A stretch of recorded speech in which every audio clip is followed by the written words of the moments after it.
And welcome back, everybody, to another episode of Bubba and the BatFlip, episode 122.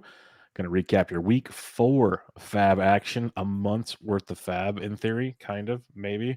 So we're going to get that going for you, talk about some people we added and dropped this past week, some awesome listener questions, and much, much more in the world of fantasy baseball and who knows whatever other avenues we go down. But you can find me on Twitter at BDentric and my co-host, as always, on Twitter at BatFlipCrazy. Toby, how we doing, man?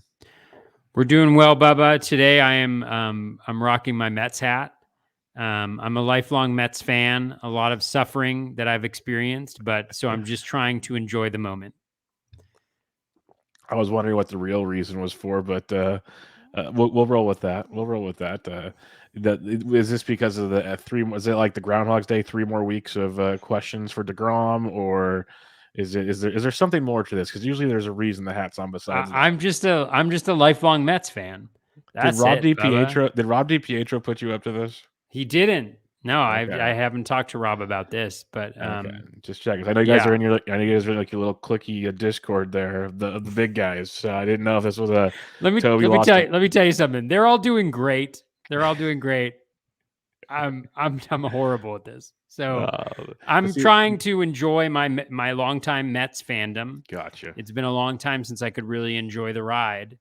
I've been a lifelong Mets fan for at least 2 weeks, Bubba. They took 3 out of 4 from the Giants. That was nice. That was good. Oh, man. I didn't even think about the fact that I was subtweeting you on our podcast. It's all good, but the Giants have won 4 straight since then. They're up 5-1 on the A's, so we're doing just fine. Not too worried about that one. Let the Mets have their fun. It's okay, but we'll see where that all heads out. But it's fun. Baseball's in full swing.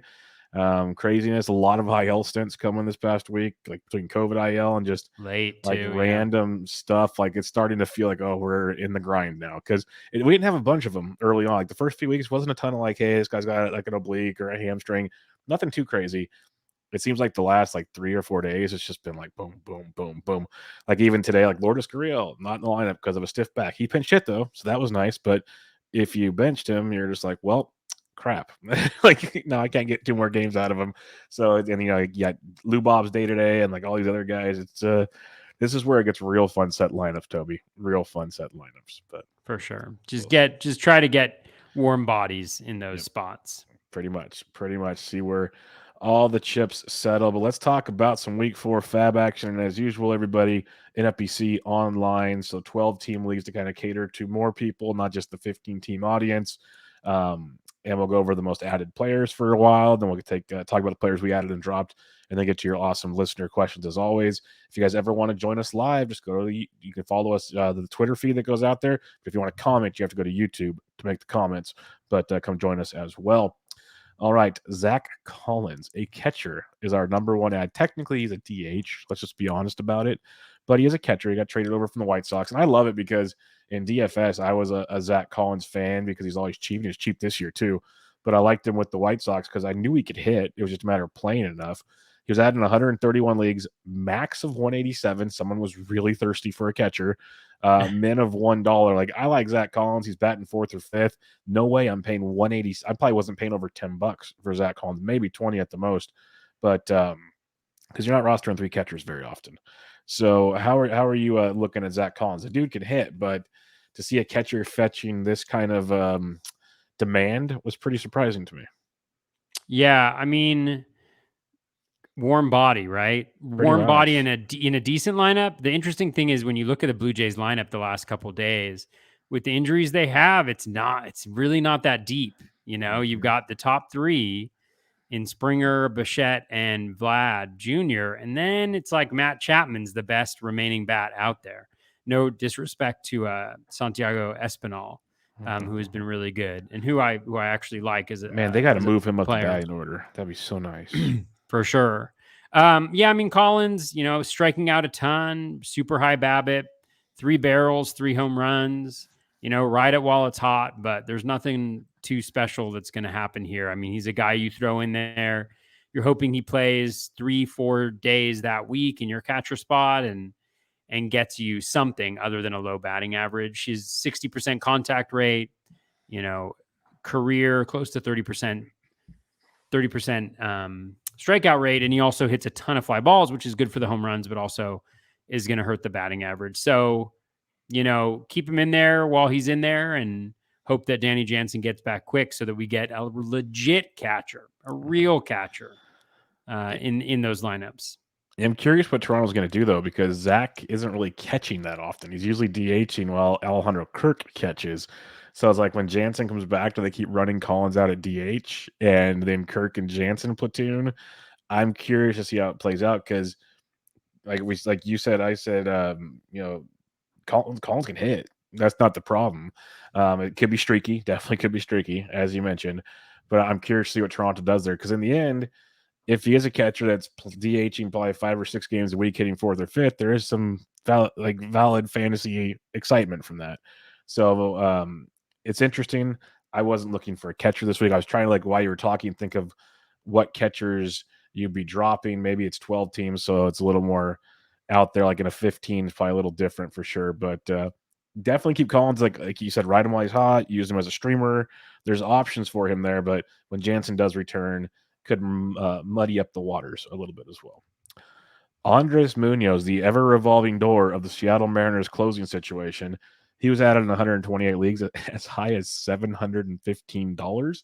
Guessing someone clicked the wrong button on that one. Somebody's in an Andres Munoz only or a Munoz fantasy league where you can only draft players named Munoz. I like Munoz. I put some bids in for him, like $30 at the most bids, because it's the Mariners and this is what we're going to do all season long. But I have DC shares because I believed he was the best option in the end. Once he came back from injury, we'll see if he rolls the dice. Like I had Diego Castillo a couple weeks ago for like $16. He's dropped again because that's just what Seattle does.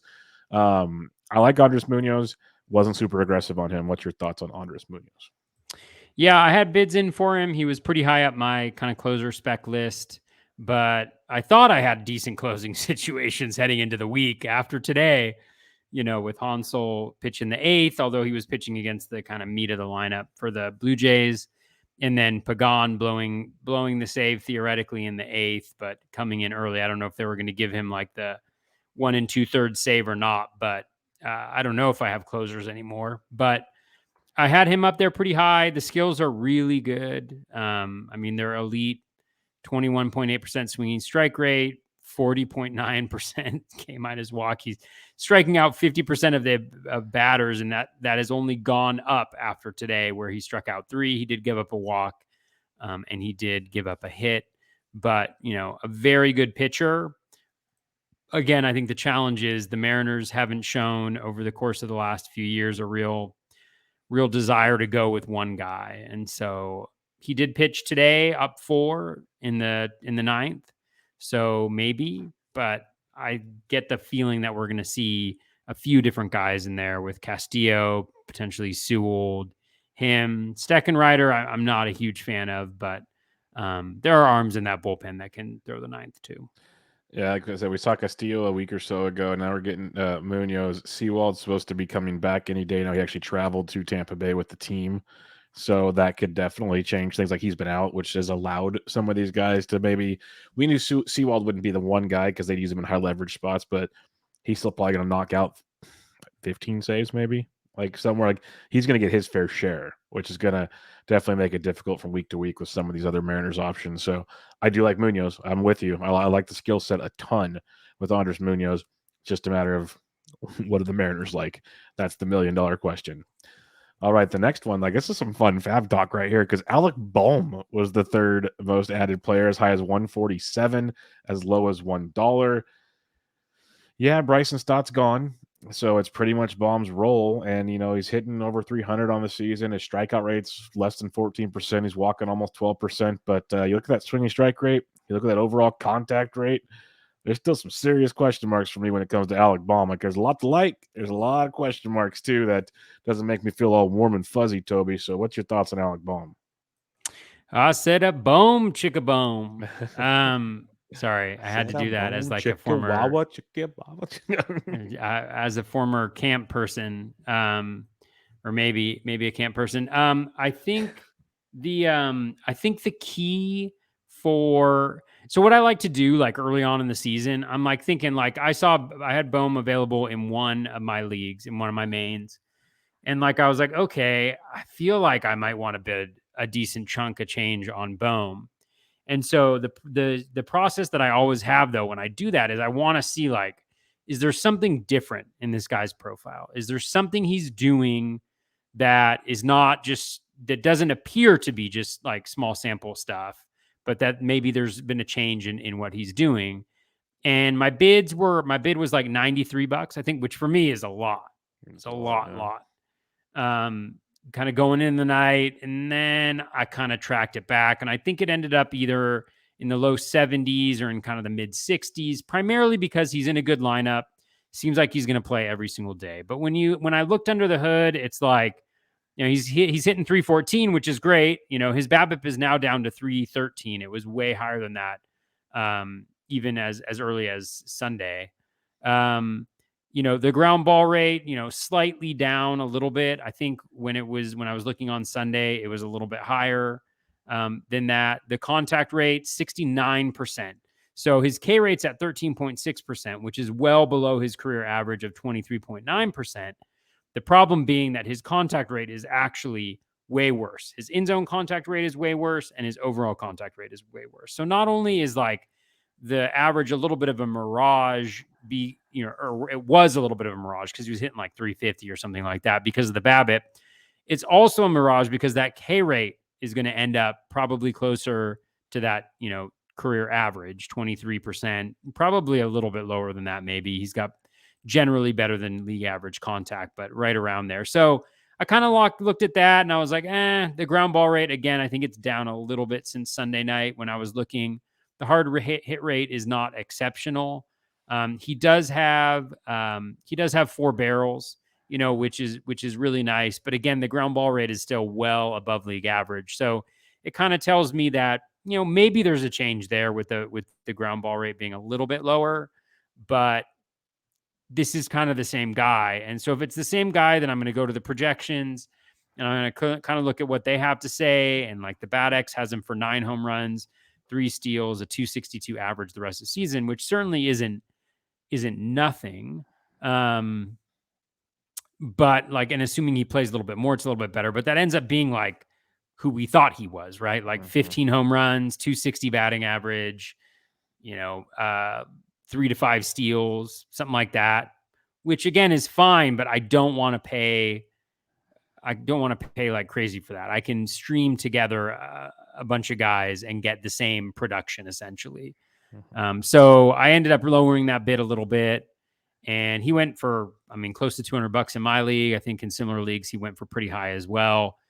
And somebody had a tweet though, which I felt like was kind of brutal for people who spent a lot on him, because on Monday they were like, Alec Baum's first 5 starts, and it was like 570 batting average, and since then he's hitting like quickly 130 or something like that. And then you're just like, that's what happens in small samples. You lose sight of the signal and the noise, so we'll see what he ends up being. I hope he does well, poor guy in Philly there, but I just don't see a different player necessarily yet.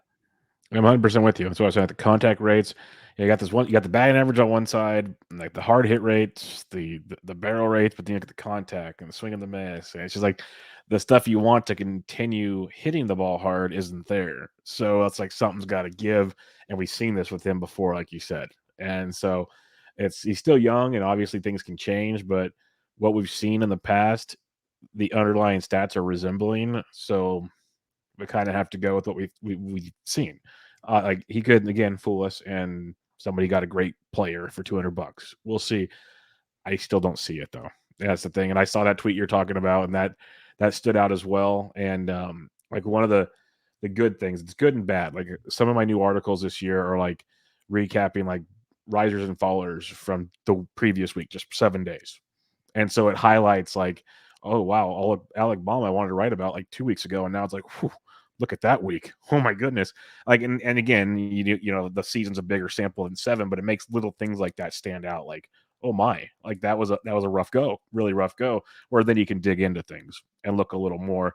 And there's a lot of players like that. It's not just Alec Balm where you're thinking things are great. And again, I think we talked about it before. If this was June, no one would care about a weak slump.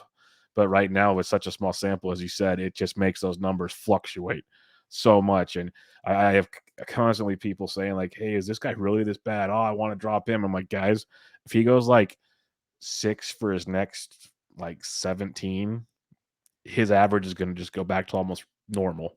Like, it's just little things like that. And if he throws a home run and like 4 RBIs in there, you're groovy. Like, it's such a small sample. And like, look at Julio Rodriguez, the way he's played the last week. People are like, if you look at a stat line, you're almost forgetting about the start.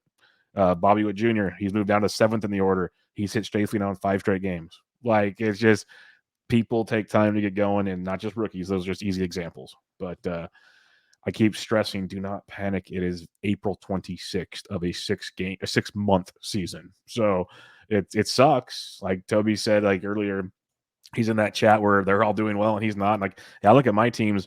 I'm happy that some are starting to like climb into 5th place now. I'm like, sweet, they're making moves. Like, guys are starting to pan out. Am I in the money in anything? Only like 2 or 3 of them, but things are moving. That's all I care about. Like, you're not just sitting in slumber, but we'll see. Long ways to go. It's Jock Jam season. Jock Peterson added 124 leagues, as high as 169, as low as 3. Dude has just been crushing baseballs since the 17th. He's hit safely in all but 2 games, multiple hits in 4 of them. He's hit 4 home runs over that stretch. He's just mashing the hard hit rates, the contact rates. He platoons. That's a thing. But last week he placed a lot of righties. This week's 5 out of 6 righties.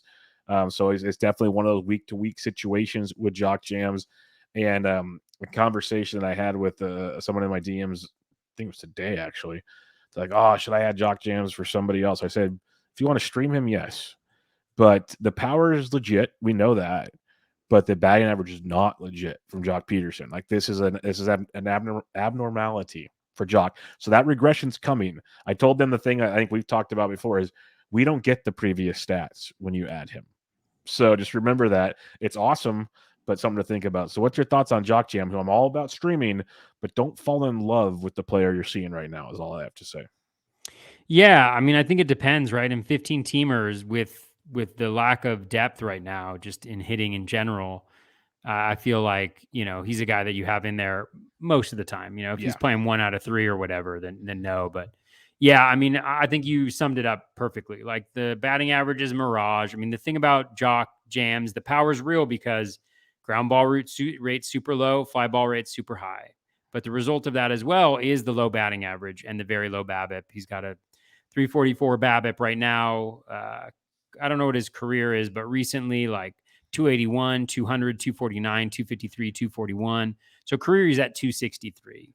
And so, once those fly balls stop being home runs and barrels, which will eventually happen, then that batting average will come down. But if you go into it knowing who you're getting, like power hitter, he's hitting first. He's going to have a decent OBP. Like, he's going to get on base. He's going to score some runs in that lineup right there when he's in the lineup. So I think he's a great pickup. I mean, he wasn't available in any of my 15s. He had been picked up, I think, a couple weeks ago, probably in most 15s, because he had a string of righties coming up. But those are the types of things that you want to take advantage of. So kudos to people who spent early, got him for cheaper, were able to kind of probably get his best couple weeks of the season, and you can stick with him and keep using him in that same role, and I think he'll be effective. Like next week, 4 out of 6 games versus righties. So it's like 2 out of 3 in the first half, 2 out of 3 in the second half. So pick your poison. The second half's kind of juicy, actually. So that he might still be very viable next week. Like 15s, I'm with you. He's pretty much, as long as it's not like a horrific, like long stretch of lefties, you're pretty much playing Jock. But the other thing I'll mention while you're talking, he's got 6 homers on the year. 5 of them are on the road. Something else to keep in mind. Like, still AT&T's playing louder, but that triples alley for lefties, for a fly ball guy like him, the way the balls aren't flying the way they once were, given his power play takes over some of that mess. Still something to think about early in the season with Jock. So another one of the fun things there. Danny Jimenez picked up in 121 leagues, 225 max, $1 for the men.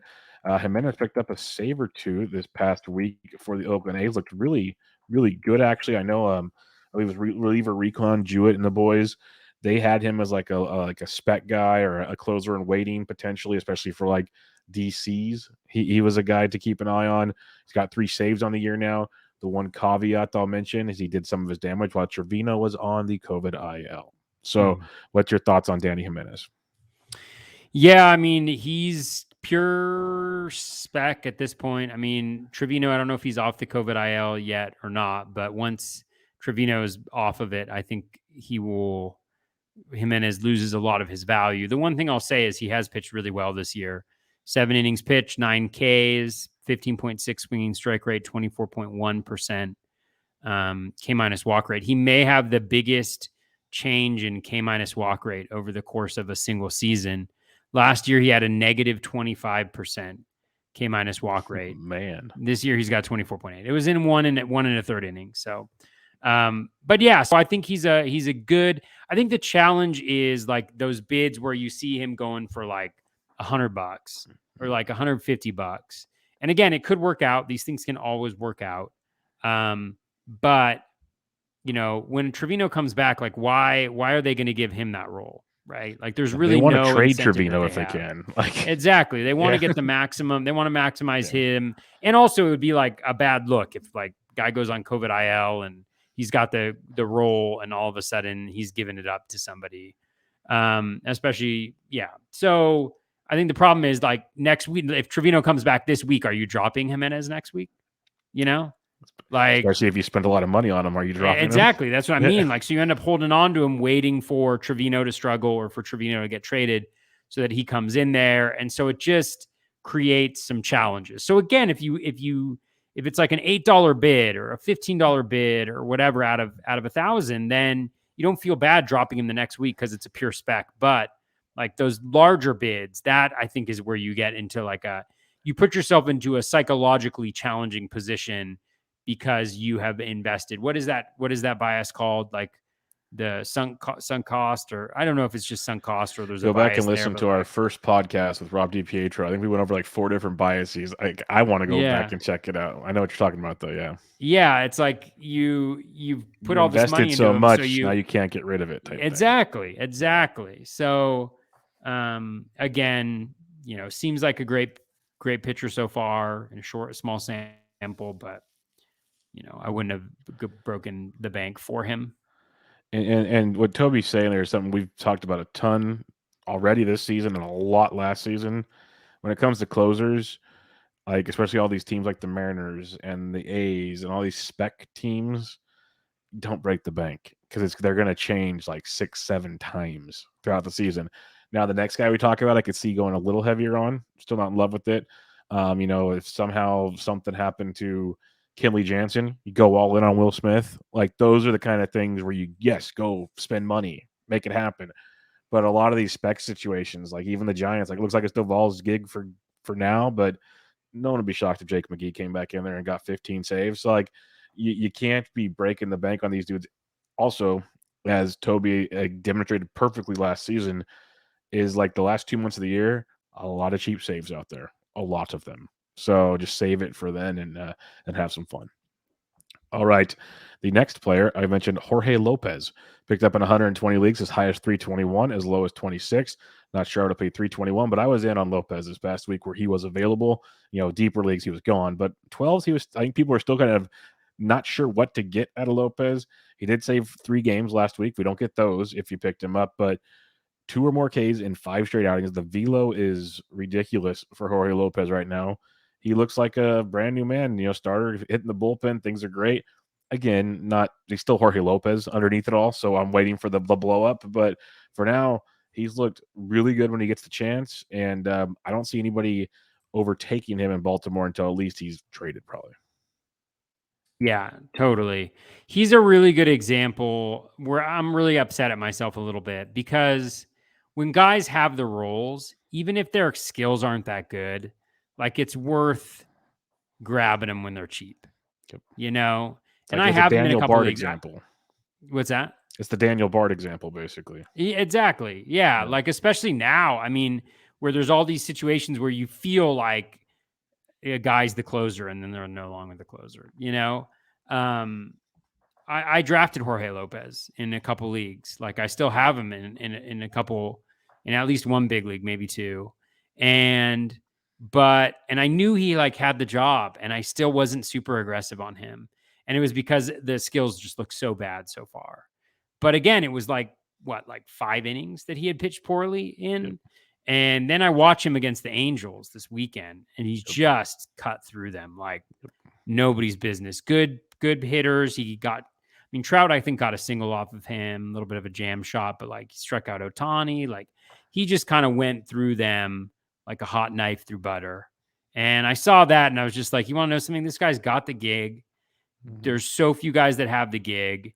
Even on the Orioles, the Orioles, the thing with the Orioles is their pitching is pretty good so far. We'll see like when things heat up a little bit, when hitters start to catch up a little bit, but their pitching's decent. It's going to keep them in some close games. And, I really wish I'd been a little bit more aggressive on him when he was available last week before he had the 3 saves. I mean, I put in like a $52 bid for him, I think, in a league, and he went for like 130 or something, where it's just like, I don't want to pay that now, but yeah. So, and the skills are really good. They're really good. He's turned it around, a 2 ERA, 111 whip, 13 Ks in 9 innings. He's got the 4 saves. Nothing's crazy about the strand rate or the BABIP. I mean, the strand rate's a little bit high, but nothing too crazy. K- walk rate, 24.3%, 13.2% swinging strike rate. He's doing all right in the zone. I mean, it's not all perfect, right? There's going to be bumps in the road, but he's a definite guy I wish I was a little bit more aggressive on in FAAB early and to get him before he gets those 3 saves, Yeah, I'm with you because last week before he got the 3 saves, he was like a second or third option for me on some other guys. I didn't really get him anymore, maybe one league.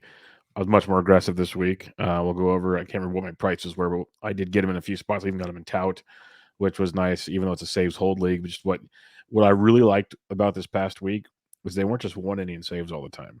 They were bringing him in the 8th to get 4 or 5 outs, and he was getting strikeouts. Like he feels like the Iglesias type, where he might get you some wins because he's going to go get you 5 out finishes to games. It's like even if he blows it in the 8th, he's going to get the pitch to 9th to maybe redeem himself.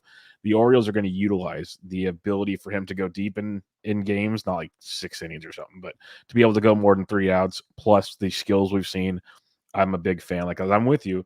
The early skills look bad and in such an early sample size, and he turned it around, and we'll see what happens. We'll see what happens in Baltimore. That's for darn sure. All right. The next one here, Dylan Bundy. Talk about small sample, but early returns here. Picked up in 108 leagues, as high as 183, as low as $1. Bundy's made 3 starts, 5 innings or more in each start, only 1 run total. He's got 12 Ks to start the season. Looking pretty strong. Obviously, the Ks you'd hope for a little more with Bundy, but he's limited the damage, decent swinging strike rate. Like it's still Dylan Bundy, and I'm kind of still skeptical, but he's getting the job done, and that's hard to ignore. So I had some small bids out for him this past week. Yeah, I was kind of I wasn't super aggressive. I had him at the bottom of some lists. He's the type of guy where like he's got the line where like I just can't start a guy like that because it's just he's gonna throw an inning and give up 6 earned runs It like definitely very will soon. happen. Yep. Like it's going to happen, and Tampa Bay this week. regardless of who the team is, like it's going to happen. Like 222 BABIP, 91% strand rate, only 12 Ks and 15 and a third. The swinging strike rate's, all right at 11.1%, but the K rate's super low. The fastball velocity is down, below 90 miles per hour. He is throwing the changeup a little bit more than usual, which is nice because he's always been a guy who's got that slider and the changeup that are pretty effective pitches, at least at getting swinging strikes. So there's something potentially there, but he's not fooling guys right now. And so the hard contact will come. It'll come quickly. And I don't want to be on the other side of that. And I think when all is said and done, he ends up being kind of, he's like a mid 4s, 1-3 whip type guy. And like what's helping him out is he's not walking anybody.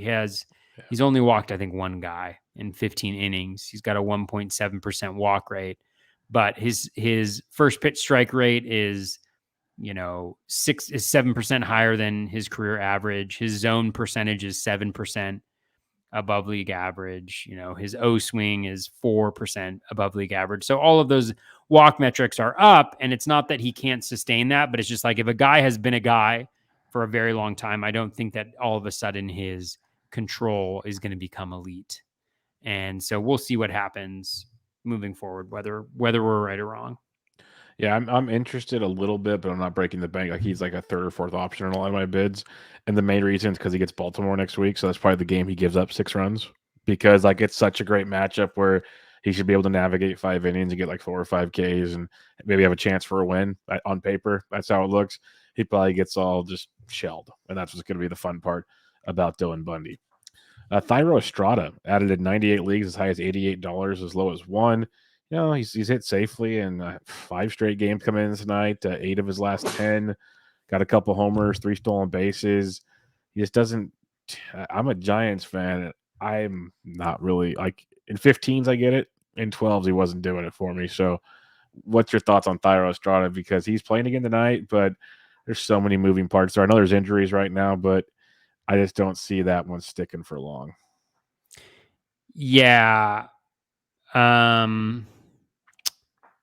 Yeah, I mean, super high ground ball rate, 57%, very low hard hit rate, not necessarily that great of plate skills. The contact is right around league average, but for a guy with his type of profile, you'd expect bigger.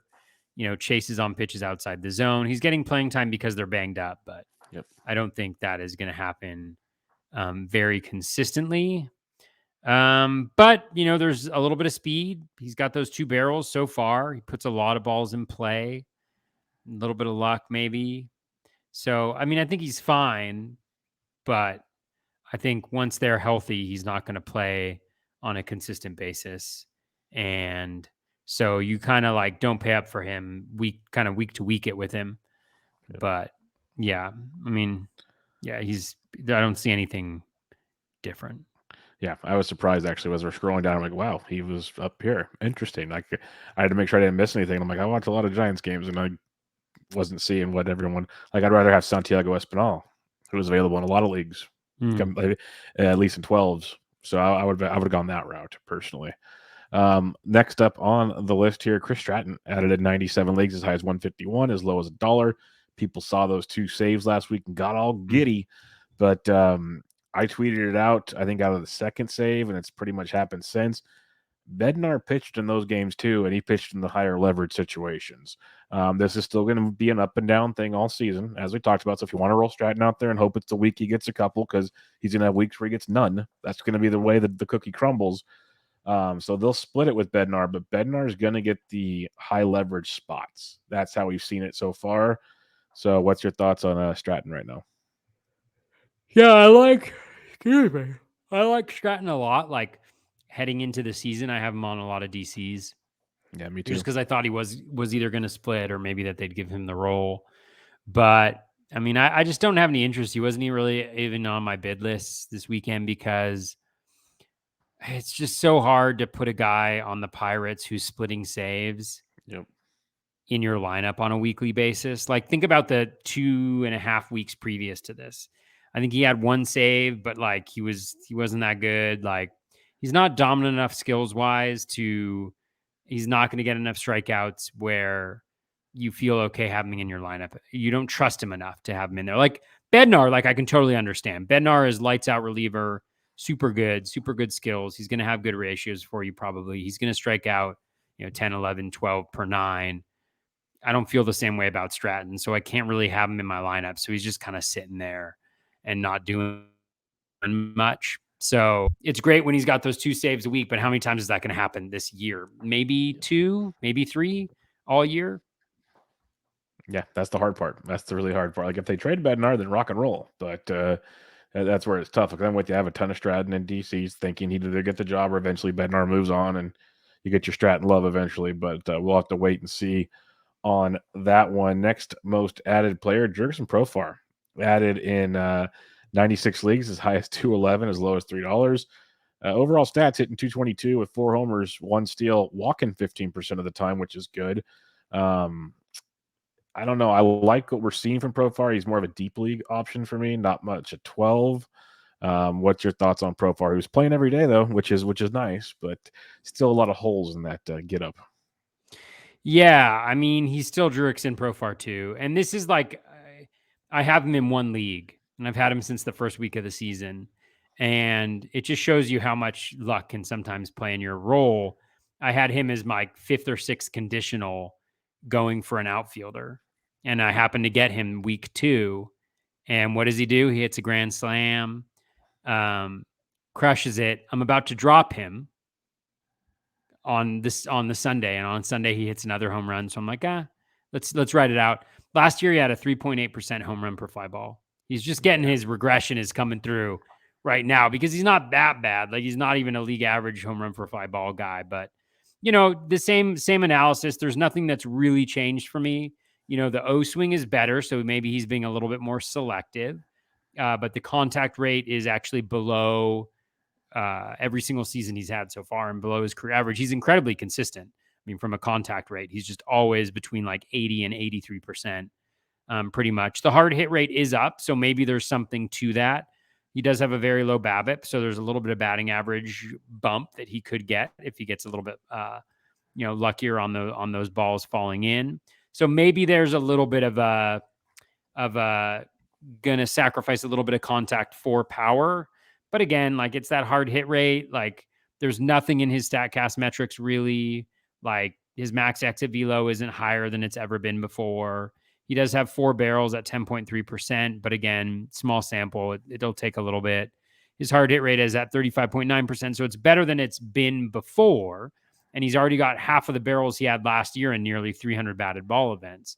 So it's certainly possible that he's doing like a good example would be like a Brandon Crawford from the last couple of years where the contact rate falls, but he's intentionally trying to hit the ball a little bit harder. And if that was the case, I mean, I think with his profile, that's a really nice profile because he can give up a little bit of contact and still maintain a decent batting average.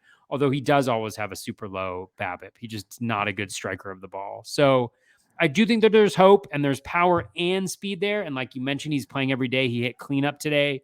He hit 5th yesterday. He's switch hitter, so he's in there all the time. They have a light lineup, honestly. Like it's just not. He's not going anywhere right now. Yeah, it's not great. So I think it's great to kind of keep him in there. The thing I'm hoping for is somebody who had Eddie the Eagle, and I wish him a speedy recovery. And also, I'm really hoping. I know he saw a retina specialist. I'm really hoping he doesn't have like a detached retina or something like that. Because I had that when I was younger. And I still don't see well out of my left eye. You have like essentially a scar. There's 2 different ways it happens. Number one is how most people get it when they're old. It just snaps off and you start to see like bubbles and stuff like that. But when you're younger, it often happens to people who have bad eye, who like, or not often, but occasionally happens to people who have like, who are already really nearsighted. So like it slowly starts to peel off and you don't notice it until it's in the middle of your vision. Because you can still see, your other eye compensates. But like, I really hope it's not something like that because I literally cannot see very well out of my left eye still. And it's like, I would hate for us to see this be like a real career threatening thing for Eddie the Fire Eagle. Like that would be horrible. But anyways, I'm hoping he's like the Eddie Rosario replacement, essentially. He could be. And I like a lot of things you said. They're like, yeah, the numbers aren't like great right now, but there's still promise when it comes to Profar. That's why I like him in deeper leagues, just because those are like live at bats, like we've talked about time and time again. In 12s, he's more of like, I could see stashing and holding him if you have a roster spot. Like, just don't break the bank. It's like those high bids I saw. I'm like, that's a little tough, but there's something about Profar where you could see him putting some weeks together for you and playing every day, middle of the lineup. There is some promise there for sure. Colorado series, or like this week was a good week. I think that we're in Cincinnati, and then I think they go to Colorado. I think that's what San Diego has this week. So like maybe that's why Profar was added. Like honestly, I got it right here. Why don't I just look? Well, they're at Cincinnati and at Pittsburgh this week. At Pittsburgh, so Cincinnati goes to Colorado. I knew it was one of the two. So still juicy matchups. Like he had San Martin, Gutierrez, Molly, Zach Thompson, Brubaker, and Keller. Yeah, like that's a pretty good run of pitchers to face if you want a bat to get ready. So we'll see how it goes, and maybe Profar is a cheaper ad next week, and you can speculate from there. Couple more we'll get to here. J.P. Crawford added to 92 leagues, as high as 401, bit ambitious, as low as 1, but Crawford's been hitting phenomenally, hitting 352 on the year, only striking out 5.9% of the time, which is pretty wild. 2 homers, a steal. Statcast numbers for him, not off the page, but for him, actually pretty good. He's just crushing his own contact of almost 94%. Like, there's a lot to like about JP Crawford. The one thing I'll say is, like the more I look at things, almost all the Mariners had big weeks last week. Almost all of them. So they had great matchups is what it really comes down to. I'm curious to see where it all goes when the dust settles. But Crawford's had a great start to the season, Toby. Yeah, I mean, how many teams have played the Royals and had great weeks? Like Cleveland did it, Seattle did it. Yeah, I mean, I like Crawford all right. He's hard to have in lineups, honestly, because he doesn't do that much. Like even looking at his, at things right now. So his walk rate right now, it's all small sample stuff. Like his walk rate now is 14.7%. But what's his O swing? It's 23%. His career is 24%. So he's slightly better than his career average, but nothing too crazy. He is swinging a lot less too, but the O swing is exactly the same. So he's actually not swinging at more strikes. He's being a little bit more selective. The 5.9% K rate, you're like, oh, wow, that's like amazing. That's awesome. Well, like his overall contact rate is 82.5%, which is actually lower than his contact rate is in his career. So again, it'll all over the course of a season even out. He's got an elevated BABIP. He's got an elevated line drive rate. The hard hit rate isn't great. There's no new max exit velocity change. He does have two barrels, but it's only 3.9%, and both of them been home runs. His hard hit rate, again, right around where it's been throughout his career. So there's nothing really different about JP Crawford. I worry he's the same guy who's going to maybe steal 3 to 5 bases and hit you 8 to 10 home runs. And it's hard to have that in your lineup, even with like a good batting average. Like, if he hits leadoff or if he continues to hit third the whole season, that's one thing. But once he starts to slump, I think he's going to get dropped there. The Seattle has too many better hitters to have him hitting at the top of the lineup. Yeah, that's my biggest concern. Like, because Julio's hitting now, you got France, you'd imagine Winker starts hitting eventually. Like his peripherals look rough right now, but hard to give up on that type situation. There's a lot going on in Seattle right now. So good on Crawford. See how it goes. Like even Adam Frazier's hitting the ball. So it does make it really tough with Crawford there. I'm with you. Like ride it out, have some fun. The 401 bid was a bit surprising to me, but we'll see how that one keeps going. Last guy we'll talk about here before we move on with the show, Josh Naylor, added in 88 leagues, as high as $100, as low as 1. He's gone over 4 his last 2 games, but prior to that, 5 straight games with 2 hits in each game. He's come back from the IL. Last season, he was raking, hitting phenomenally, had that freakish accident, messed up his leg, out for the season. That's why he started the season on the IL. And he's hitting right where he left off, basically. Not saying he's going to hit this way all season, but we saw massive improvements last year in the overall hit tool, and he's kind of carried that over now. I'm a big Josh Naylor fan. I'm kind of biased, but what's your thoughts on Naylor? I don't expect him to be 345 good, but I expect a little bit of pop in like a 270-ish, 280 average. I think that's not asking him a ton with Naylor. So what's your thoughts? Yeah, I mean, he's interesting for one primary reason for me, which is that he doesn't strike out a lot. And he's historically had a pretty nice max EV. Like he's able to somehow combine, and not on a consistent enough basis, but he's somehow able to combine that, really high max EV with a pretty high contact approach, which always, if the situation is right, can be conducive to that breakout. But what I see from him, again, 360 BABIP, super elevated. He's got a 61.5% ground ball rate. That's always been his issue. His career is 52%. So he's probably going to get better than that. He's got a 4 ground ball to fly ball rate, and the problem with that is right now he has a 25% home run per fly ball, but throughout his career, he's at 12%. And so, again, once he regresses to the mean on that, then the home runs don't show up anywhere either. The most, he has 663 plate appearances in his major league career, 255, 17 home runs, 3 steals. Could he be better? Of course he could. But the approach isn't that great. Swings at a lot of pitches outside the zone. He's at 36.3% for his career, 39% this year. The contact rate is good, better than league average. So that's really nice. So, and then you have the max EV, which this year is only 110, but in the past he's gotten as high as 115.1, 114.7 last year. So he can still do it. But the question is, can he elevate the ball enough to do it consistently? I don't think he probably can. But we'll find out. And he plays every day. Yep. So, and that's the big thing. And he's also going to gain first base eligibility soon. So now he's first base outfield, which is like, I can't tell if I like that more or the one that has like middle and like first base, second base, middle corner. I think I like middle corner a little better, but the idea of being able to go either a middle or a corner and an outfield, like, because that's 5 outfield spots. Like, I guess it opens up a lot of the roster. It really does. So I like that about Naylor as well. All right, Toby, the time everybody looks forward to on the show. Let's talk about our ad drops from the past week. And I decided I'm going to focus mainly on TGFBI and my OC, so I don't name a million of them. Oh, why not? I can if you guys want.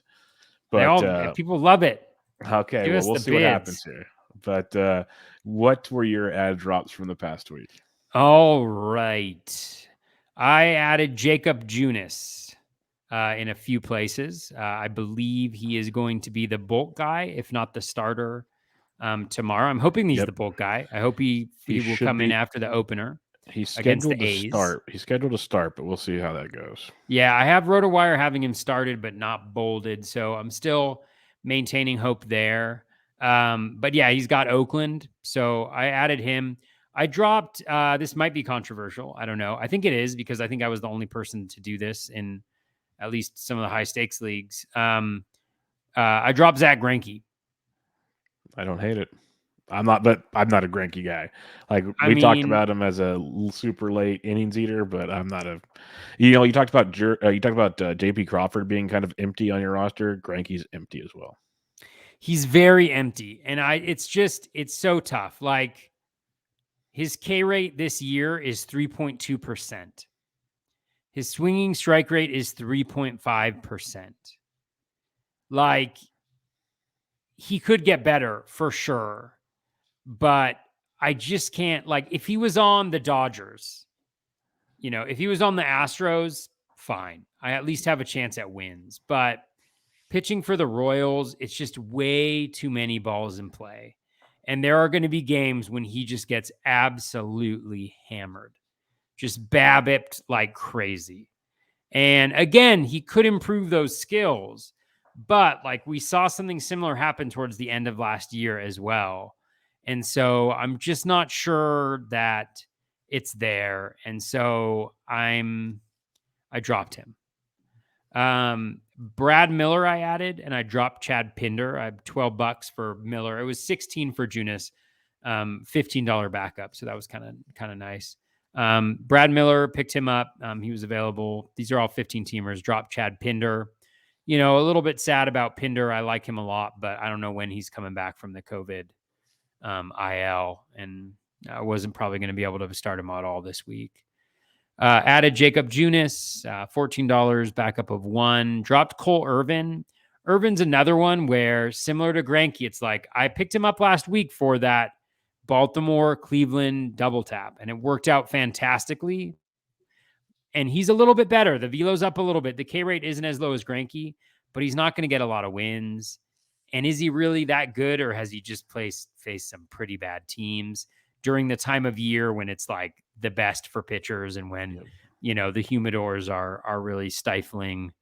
They haven't thrown the bouncy balls back out there yet, which is coming soon, folks. It's because with all the chatter, they're coming. Don't think they're not. Well, yeah, like, for sure. There's too much chatter about it. Like either the humidors are getting turned off, or there's some bouncy balls coming. Yeah, and so I in a main I added Ryan Yarborough. I did this before I saw his rehab start where he went 1/3 of an inning and walked 4. So hopefully that's not a sign of things to come. But Yarborough, his velo was up during spring training. If it's up again, he's been very good historically outside of last year. So I really like the addition of him. I dropped Jake Diekman, the blown save guy. I added Garrett Cooper for $13, a unicorn bid, as Nice. you like to say, $13 backup as well. I dropped Elvis Andrews. I picked him up solely for last week. I added Bruce Zimmerman for $13. Yes. Backup of 7. I dropped Michael Wacha. Similar to kind of Dylan Bundy, velo's down, not getting swinging strikes, super low BABIP, super high strand rate. It's all going to go horribly, horribly wrong for Michael Wacha very soon. And I don't want to be holding that. I'd rather almost speculate on, guys that have higher skills or who are doing it. Zimmerman is a guy I've liked. I actually have him on all of my DCs except for 2. He's one of the players I have the most exposure to. But I wasn't in at him on FAAB leagues, and I didn't feel comfortable starting him. All of his starts have been tough ones. I think he's had like the Yankees twice, or like nobody did. And so this week he's got the Yankees again, so I'm not starting him there. But next week I think he might have a really nice 2-step. Yeah, it's looking like next week Minnesota, Kansas City. Okay, both at home. Yep. So nice. I mean, Baltimore now home. I like it. So that was really nice. I like that was a successful FAAB run. In my other main, I added Jacob Junis, $12, backup of 7, dropped Michael Wacha, added Abraham Toro, dropped Ramon Urias. This was purely just like a week-to-week thing. Toro was, I think, on Razzball was like a $3 or $4 player this week. Urias has been struggling a little bit. Contact rate is way down. BABIP's down. He could get it together, but I went with Toro, who's supposed to have a better week. Urias was like negative $5. And then I got Pavin Smith for another unicorn bid, $4, backup of 4. I dropped Yandy Diaz. I think Yandy's just kind of Yandy, right? We're all waiting for that big power surge, but I think that's just going to happen. And Pavin has six barrels, 0 home runs, given up, and 0 home runs on those 6 barrels. He's actually among like the league leaders in barrels. In terms of total, he's got 7 games this week, some against the Dodgers, but not against their strongest, like Gonsolin today. I think he had an RBI double. He's swinging it today. well right now. Knocked in our boy Dalton Varsho, who got on an air. Crushing it right now. Just gonna throw it out there. Crushing it. Dude, playing every day. He's going to be a 650 plate appearance catcher. Oh boy. Yep. So those were the bids I had there in my OC, my 12-teamer. I added Nick Lodolo for 37 with a backup bid of 0. No backup bid, people in my OC, for Nick Lodolo, who honestly looks ridiculously good. Yep. I mean, he's in Colorado this week, so maybe that's what scared people away, but holy cow. I mean, he's got maybe it's not as good as I thought, but 11.3% swinging strike rate, a 20.3% K- walk, swing of close to 40%. In zone is at 85.5. He's got a super high BABIP at 3.375. He's giving up a ton of home runs, so hopefully that will regress. He is a sinker ball pitcher, so hopefully that home run per 9 of 1.84 will improve slightly. His home run per fly ball is 25%. So I think that'll go down most likely. I've watched him pitch. He looks good. So there's that. And then I think he's got a good matchup next week. Am I lying? Let's see. Next week, he's got Pittsburgh. Yeah. That's so he's at Colorado. He's at home against Pittsburgh. So I like that. So I got him, and then I got Pavin Smith for $3. Dropped Jake Diekman. And then my TGFBI was added Bruce Zimmerman, $14, no backup. Dropped Michael A. Taylor, which was a little painful. Added Josh Rojas, trying to get there front of the curve for $4. Dropped Zach Greinke. Added Johan Camargo, 7 games this week. Was plus on the Razzball. Player rater, dropped Kevin Smith, who's on the IL. And then picked up Christian Betancourt and dropped Jonah Heim. Just trying to get that Betancourt. He's been playing like nearly every day, not even at catcher. He's been playing DH. He's been playing first base. So trying to get those plate appearances in there as much as possible. Yeah, he had a big double in the gap today, so he crushed. Oh, did he? Yeah. Even the announcers, it's kind of fun now that they're starting to mention it. They said he smoked that, and then like 2 seconds later, 103 mile per hour exit velocity. That's what that looks like, folks. So they're starting to like incorporate StatCast. He crushed it into the gap like it was a laser. Yeah, and he's got a max EV of like 114 or something. Am I making that up? Or wasn't he from the Braves? Wasn't he a Brave recently? He was in the KBO for the last few years. Let me Yeah, but look this up. I remember young with Braves are high hopes for him. It just kind of sput out. So this could be a nice little Braves. Chance. Yeah, You're right. That's why the name sounded familiar. I was looking at him recently and I couldn't remember exactly where I remember him from. So 111.4 max EV. 111.4 max EV. So we'll see. I mean, it's just until this is a Danny Jansen team. So just waiting for Danny to come back to me. In Barf, I picked up Oscar Mercado, $17, no backup bid. Bruce Zimmerman added for 12, dropped Eric Fetty, backup bid of 9. Added Toro, dropped Urias for 4. Picked up Lurie Garcia with Michael Wacha. That was actually a mistake. I tried to go back and delete Lurie Garcia off every line because there's too many lefties this week. He had played every day in the last 7, but it was because they had faced all righties last week, the White Sox. So I tried to delete those. I forgot to delete that bid. So that sucks. One guy who I did want to mention was Mercado. He's been playing pretty much every day.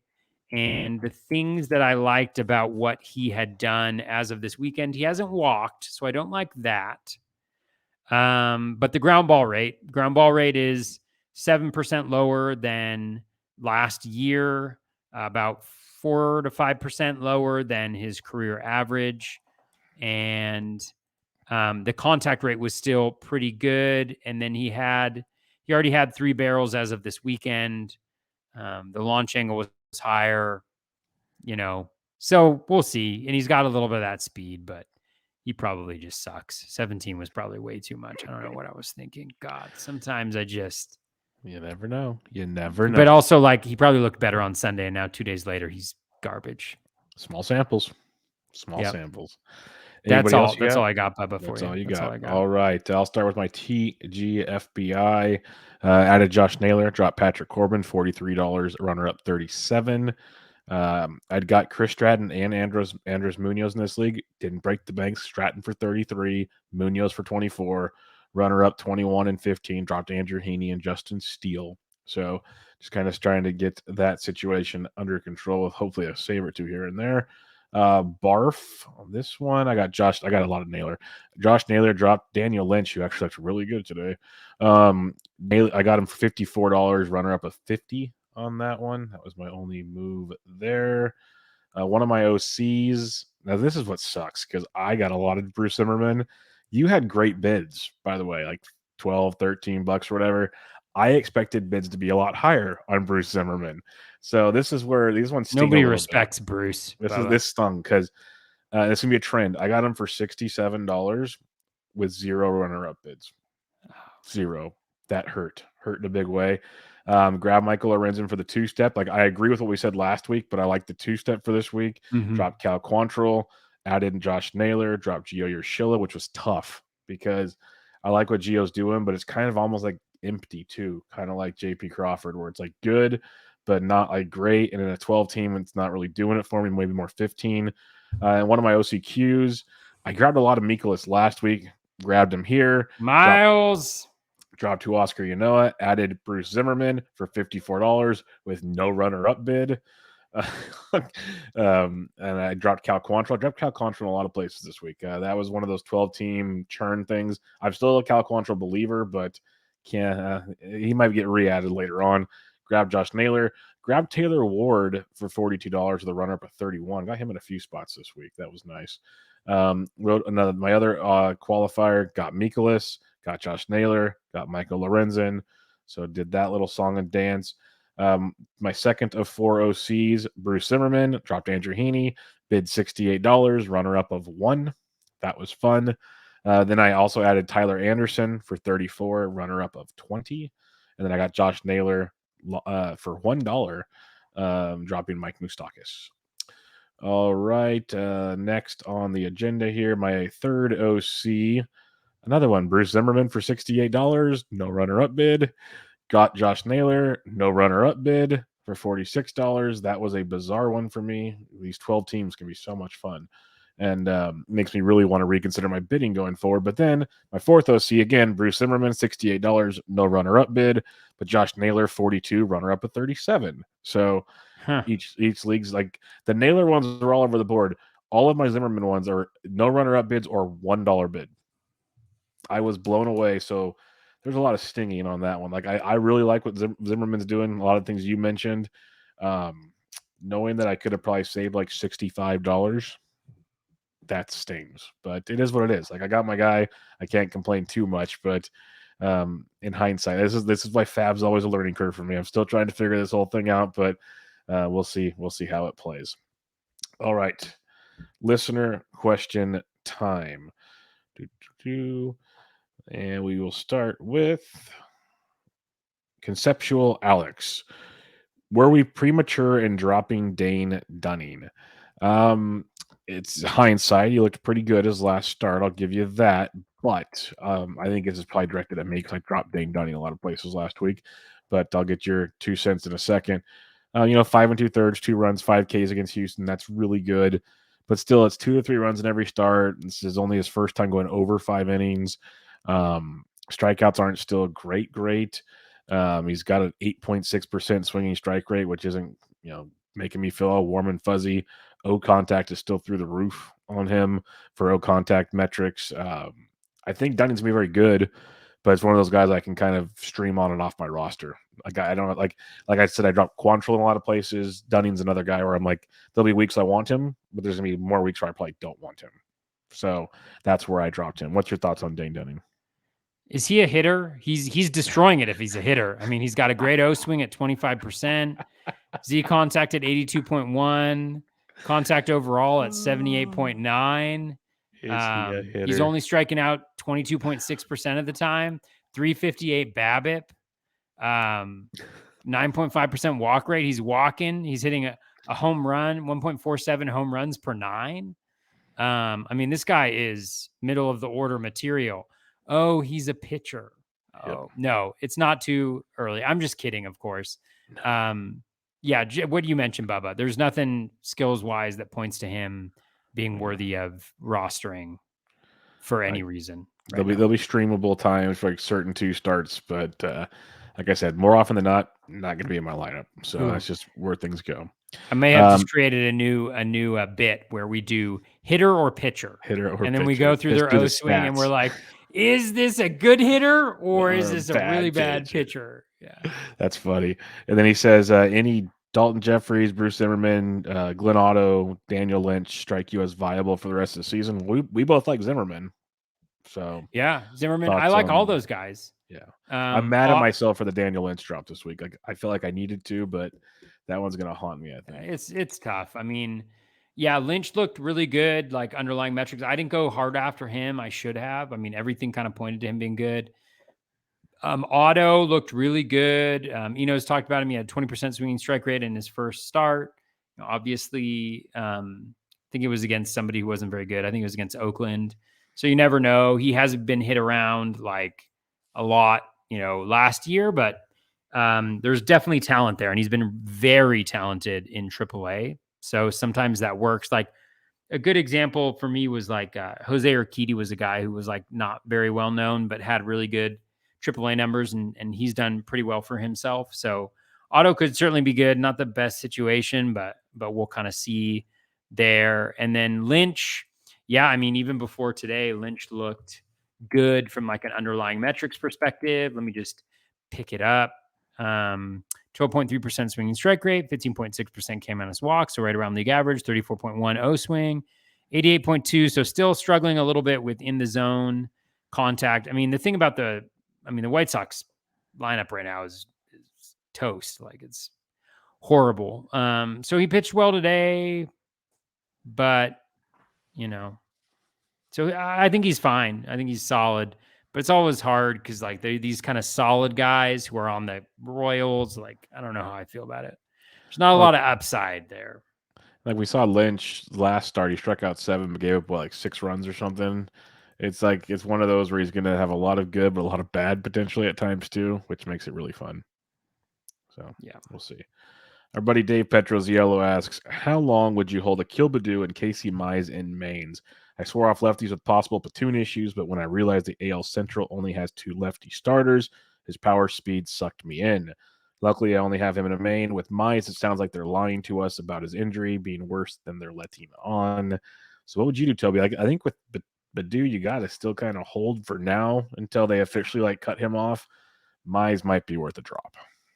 Yeah, I'd say Badoo, hold on to him. I mean, I know it sucks, but he's also got a 125 BABIP.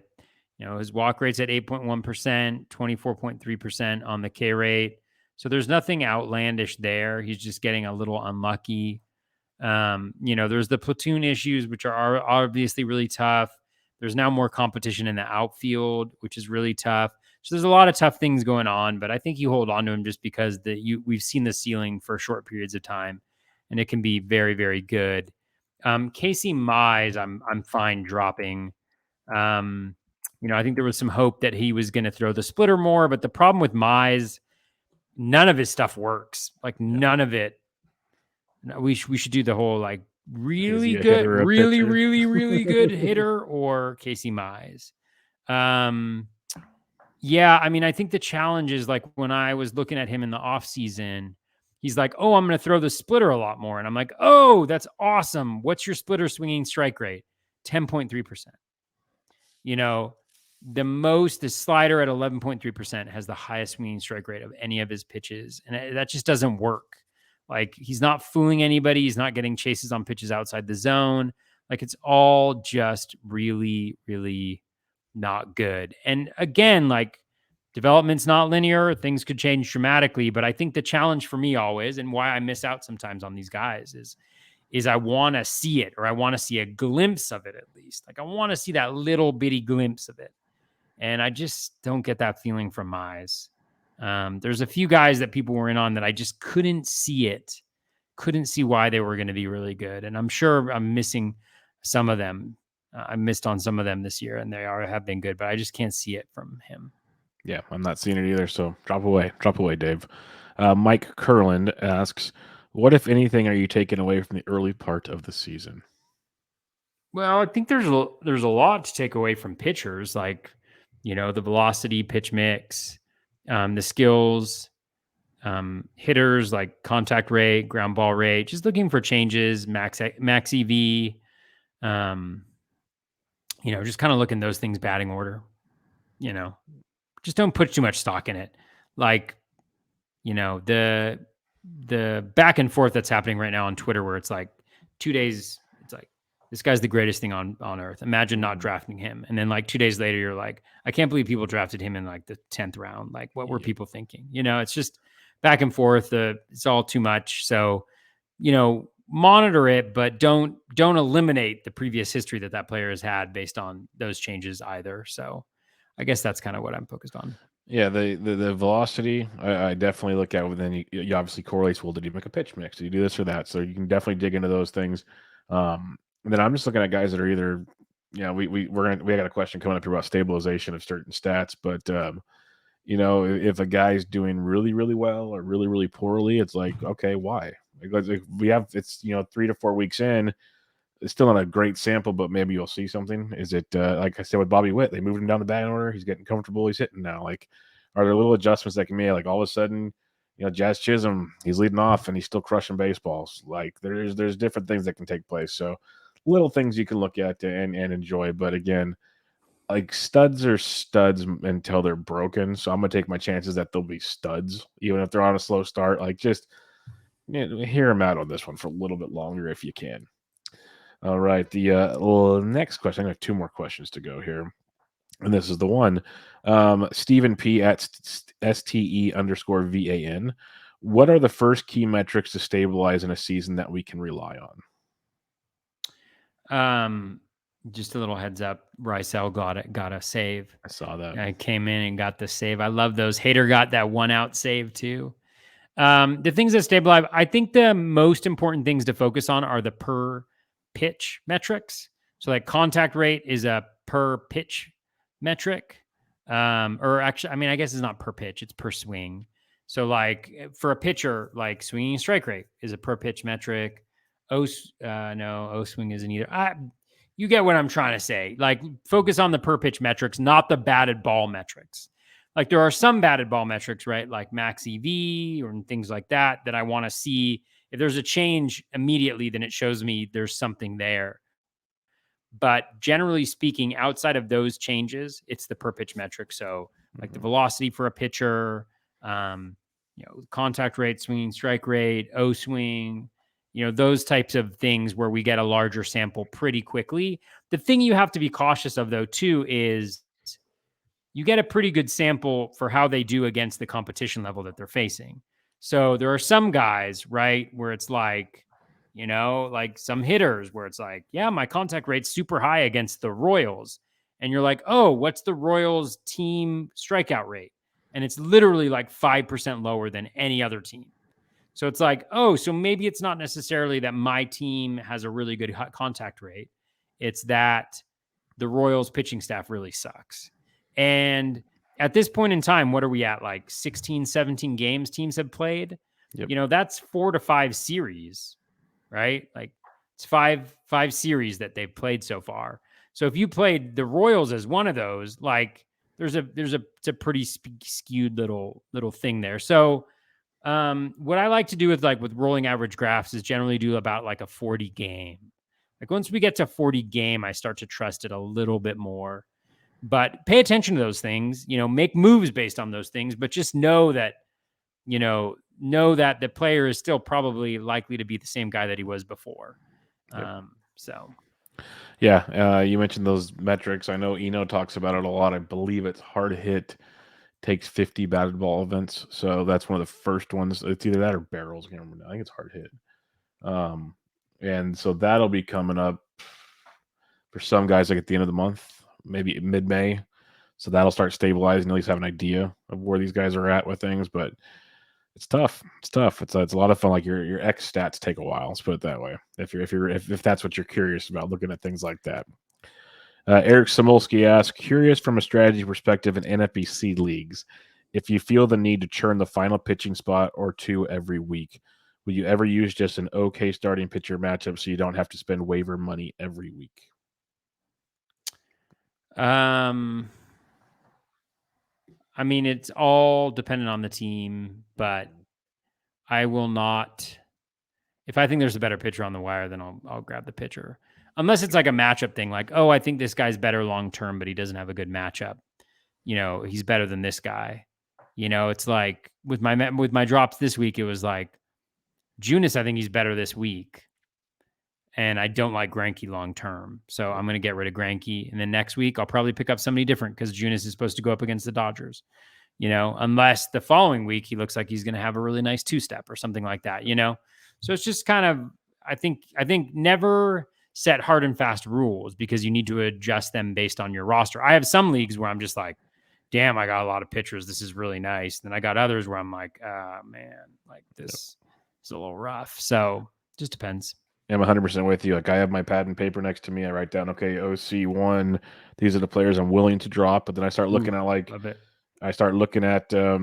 who's available, and I'm sitting there going, well, maybe I can drop this other guy too. That's why I started dropping Cal Quantrill this week. Like I love Cal Quantrill. Anybody that's listening to this show, I talked about him. I believe in the skills, but he's also a guy that, especially in a 12-team league, you can pick him up later. You can stream him another time. Let's go get Miles Mikolas and see what he's got. Like, let's go get Bruce Zimmerman for the 2 just draft Miles Mikolas. That would have been a smart move. That's why you're a better player than I am. But no, because then you get the Pirates start, which that would have been the really smart move. Like I totally biffed on that one. But like last week was a lot of Merrill Kelly and Miles Mikolas. This week was a lot of Bruce Zimmerman, and it's a trend that people should have known by now. I look ahead to the following week for my guys. That's why maybe I should have just went cheaper on Bruce because they saw the Yankees this week. Like that was just boneheaded stuff on me where I really wanted to get him and I overpaid. I think the 12-teamers is tough. 12-teamers is tough. But it's just like because what Eric's saying, and I was in a chat with him, he was asking some questions about dropping injured guys and other things. Is for me, one thing I've tried to do this season that I talked about in our preseason shows is I'm trying to be more aggressive on just making moves. Like, don't hold these guys. Like, don't sit on Cal Quantrill because I believe in the skill set to sit on him for a month and never use him. Like, let's go get someone that I might be able to use and see what happens. Like, if Cal becomes great, So be it. Dane Dunning, I really like the skill set. I dropped him everywhere. Like, I get it. It hasn't flourished this year. And then in hindsight, we talked about how Jorge Lopez, we should have jumped on him before, and we didn't. Like, it's just that kind of yin and a yang thing where it's tough to make solid rules, like you said. It's team dependent, but there's definitely something to look at. And you don't have to churn, but I'm trying to maximize my roster every week, and that usually requires churning a spot or two. That's usually just how it goes, to make sure you really, because there's some weeks like I love Marcus Stroman. Well, I haven't pitched him every week, but I go and grab a guy I can throw in there to save Marcus for other points, stuff like that. So that's a long-winded way of saying yes, you should, but you don't have to, is the way I look at it. All right, Toby, any final thoughts as we wrap up our week 4 FAAB recap? Week 5 already Tuesday night. No, I mean, continue to be patient out there. Save that FAAB for meaningful players, and be patient with the guys who are struggling on your teams. There's a lot of them still out there. I mean, it's brutal.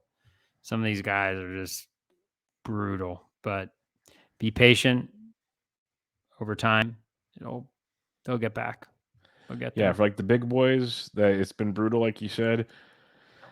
I'm not gonna really panic like drop wise until at least the end of May. Like, I really got to let these guys get a run out there, unless something like really comes out that says, okay, he's broken, which is tough to say. So we'll keep an eye on that. So don't panic, as Toby said. While Toby was talking, I didn't listen to the video, but I saw someone tweeted out on Twitter. Chris Bassett was interviewed after his start tonight about the baseballs, and they asked him about the different baseballs, and he says, yes, they're all different. They all feel different. And like, the players are speaking up, which is fun because they haven't before. Now the CBA took place. Now they have a voice. Like, they're just letting it loose. And between the players and then the fans getting mad, it's going to be a fun summer. Let's put it that way. It's going to be electric factory. So again, don't panic. Your hitters might start hitting before you know it. So it's going to be a fun one. But we'll keep coming back each and every week with you to recap FAAB, try to talk some strategy, and more important, bring your questions, because we'll talk FAAB as long as we have to. But if you have a lot of questions, we'll narrow that down and we'll talk your questions. So this is for you guys. So bring on all the goodies as usual. You can find Toby on Twitter at BatFlipCrazy. I'm at BDentric. This was Bubba and the BatFlip, episode 122. Catch you guys next week.